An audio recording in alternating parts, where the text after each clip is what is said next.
celebrant, we wish you happy birthday. Ó máa ṣọ̀pọ̀ ọdún láyé. Ọlọ́jọ́ ìbí. Ó máa ṣọ̀pọ̀ ọdún láyé. Oh yes, every 14th August is all about a visionary leader, a trailblazing achiever, a compassionate pillar, and an inspiring icon. Engineer Chief Onigbide Sheriff Olakunle, CEO, FMH Hotel. Happy birthday, sir.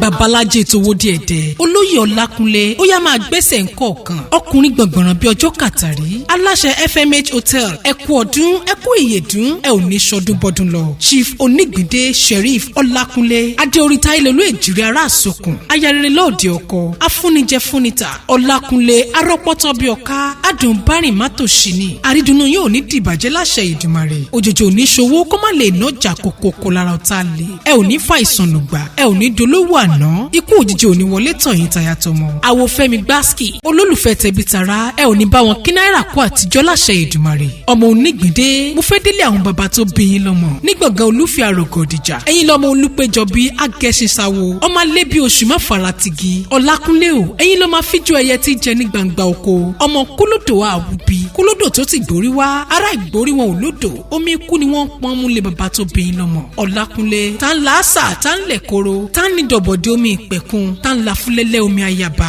ará ìgbórí wọn ò lágbà gbogbo wọn ní jẹ bàbá ẹ̀yin ló máa jẹ bàbá má jàrúgbó ọmọ arúkú